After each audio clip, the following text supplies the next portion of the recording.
This is important, very much important. जो articles मैं आप लोगों को बता रहा था, 14, 15, 17, और 17 के बाद 19, और 19 के बाद 21, ठीक है।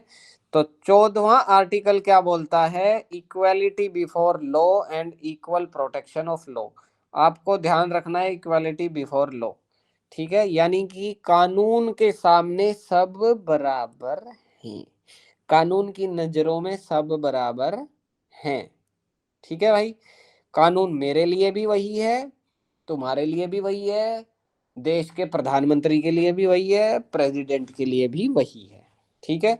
हालांकि आप सब लोग जानते हैं कि प्रैक्टिकल ग्राउंड्स पे बहुत अलग काम है, लेकिन कहने के लिए हमारे संविधान में सब लोग क्या है भाई? कानून की नजर में सभी लोग बराबर हैं, और बड़े बड़े लोगों पे कार्रवाई हो भी जाती है कई बार, तो आप लोगों ने देखा है। जैसे दिल्ली में अपने क्या नाम है वो, सिसोदिया, तो शिवानी आज जुड़ी नहीं है। मनीष सिसोदिया। मनीष सिसोदिया, और एक और भाई साहब है ना, क्या है वो, जैन, सत्येंद्र जैन, ठीक है। हम्म। दोनों के दोनों जो है हवा काट रहे हैं जेल की। वाई? निकले नहीं बाहर अभी। Why? Because of article 14, equality before law. कि भैया तुम भले ही स्वास्थ्य मंत्री हो, शिक्षा मंत्री हो, जो भी हो, अपने घर पे हो, लेकिन कानून की नजर में दोनों क्राइम किया है तो बराबर रहोगे, वही सजा आपको मिलेगी जो किसी और आदमी को मिलती। चलिए अगले पे आ जाइए, आर्टिकल 15। आर्टिकल 15 इसलिए इंपॉर्टेंट बन जाता है क्योंकि ये डिस्क्रिमिनेशन को खत्म करता है। ये कहता है कि आपको कास्ट के बेस पे, सेक्स के बेस पे, सेक्स माने मेल फीमेल या थर्ड जेंडर जो भी है, प्लेस ऑफ बर्थ के बेस पे, आपकी जाति के बेस पे, आपकी रेस के बेस पे, आपके रिलीजन के बेस पे आपके साथ कोई भी भेदभाव नहीं होगा, और कहीं भी हो रहा है तो संविधान उसकी रक्षा करेगा। अब आप लोग कहोगे सर रिजर्वेशन, भाई रिजर्वेशन इसी काम के लिए है, इसे ही बैलेंस करने के लिए है। जो डिस्क्रिमिनेशन हो चुका है उसे बैलेंस करने के लिए रिजर्वेशन पॉलिसी आई है, ठीक है। हाँ, अगली बात यह है कि कहीं पर कास्ट के बेस पे आपके साथ डिस्क्रिमिनेशन नहीं होने का मतलब ये है कि रिजर्वेशन पॉलिसी अपनी जगह पे है, लेकिन उसके अलावा बाकी मैटर्स में आपके साथ कोई भी डिस्क्रिमिनेशन नहीं होगा। Reservation is also not a discrimination, वो आपको इक्वेलिटी पे लाने के लिए ही दिया गया है, ठीक है। तो हो गया आर्टिकल 14 और आर्टिकल 15, याद रहेगा सबको? ओके। अब आ जाइए आर्टिकल 17। ये इसलिए इंपॉर्टेंट है क्योंकि अनटचेबिलिटी जो है ये बहुत सालों से बहुत तगड़ा मुद्दा रहा है। देश के कुछ कोनों में अभी भी आज भी लोग कहते हैं कि यार ये फलानी जात के व्यक्ति ने छू लिया, नहाना पड़ेगा, ये इसने पानी पी लिया, नहाना पड़ेगा, ये बर्तन तो फेंकने पड़ेंगे, ये बर्तन तो ऐसे 4 दिन तक धोने पड़ेंगे, इन इसको जो है इस बर्तन में हमारे किचन के इस बर्तन में ये पानी नहीं पी सकते, ठीक है, इनके लिए तो वो दूसरे गिलास लेके आओ। बात समझ रहे हो आप लोग? सब जानते ही हैं ये, है ना। तो अनटचेबिलिटी को या ऐसे भेदभाव को खत्म करने वाला आर्टिकल कौन सा है? Article 17, article number 17। तो 14 हुआ भैया कानून के सामने बराबरी, 15 हुआ भैया कास्ट के बेस पे, सेक्स के बेस पे, रेस के बेस पे कोई डिस्क्रिमिनेशन नहीं होना, ठीक है, 15। और 17 हो गया भैया अनटचेबिलिटी को खत्म करो, छुआछूत को समाप्त कीजिए। अब आ जाओ आर्टिकल 19। आर्टिकल 19 जो है ये और भी ज्यादा इंपॉर्टेंट है क्योंकि ये हमें क्या देता है? फ्रीडम देता है। कौन सी क्या देता है भैया? आजादी देता है। तो आज के समय हर किसी को क्या चाहिए? आजादी, आजादी। तो आजादी की बात बहुत हो रही थी, इसलिए जो क्वेश्चन आया था एग्जाम में आर्टिकल 19 से, बता देता हूँ क्या आया था। उन्होंने ये एक, ये दो, ये तीन, ऐसा तीन ये दिए थे, और चौथा ना इनमें से कोई मतलब नहीं था, कुछ और ऑप्शन था, ठीक है। लास्ट में नीचे आपसे पूछ लिया था, बताइए कि हमारा जो संविधान है वो कौन कौन सी फ्रीडम की गारंटी देता है। तो आपको ऑप्शंस में से छांटना था, आपको सेलेक्ट करने थे कि कौन कौन सी आजादी हमें संविधान देता है आर्टिकल 19 के तहत। ठीक है, तो आपको 6 के 6 पता होंगे तो ही आप सही जवाब दे पाओगे, इसलिए 6 के 6 को याद रखना बहुत ज्यादा आवश्यक है।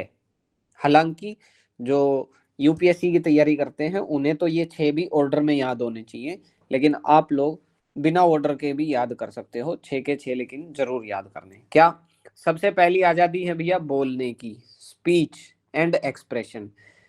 एक्सप्रेस तभी तो कर पाओगे। तो एक्सप्रेशन रिटन भी हो सकता है, स्पीच के माध्यम से भी हो सकता है, सोशल मीडिया के माध्यम से भी हो सकता है, कैसे भी हो सकता है। आपको अपना बोलने की और अपने भावों को एक्सप्रेस करने की आजादी है सबसे पहले। पहली आजादी हमें सबसे पहले यही चाहिए होती है ना। बच्चा भी जब पैदा होता है तो रोने की आजादी मांगता है। चलो दूसरी बात आ जाइए, फ्रीडम ऑफ असेंबली। देखिए सब में कनेक्शन भी है। जब आप स्पीच देने लग जाते हो, बोलने लगते हो, तो लोगों से आप जुड़ते हो।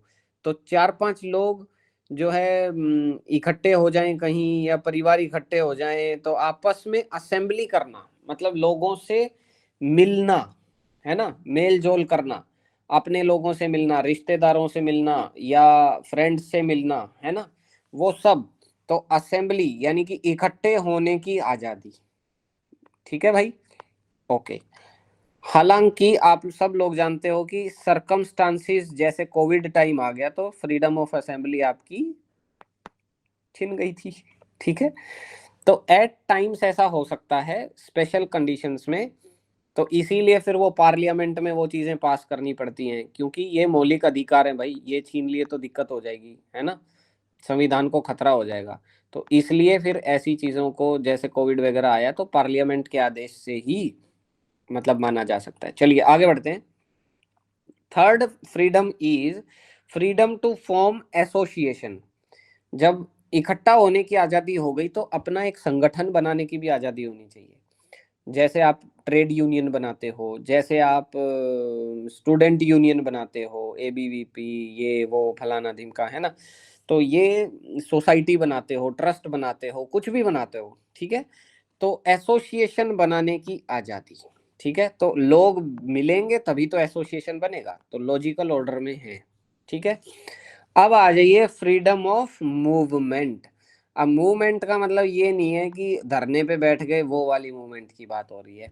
फ्रीडम ऑफ मूवमेंट का मतलब है कि आप एक स्थान से दूसरे स्थान तक जाने की आजादी। ठीक है, ऐसा नहीं है कि आपको कोई, आप हरियाणा से दिल्ली जा रहे हो और आपको कोई रोक दे कि नहीं भैया आप इससे आगे नहीं जा सकते। ठीक है, तो मूवमेंट की आजादी, आप देश भर में कहीं भी घूम सकते हो, बशर्ते आपने कोई गलत मतलब क्राइम क्रूइम ना किया हो। ठीक है, ओके, तो मूवमेंट की आजादी।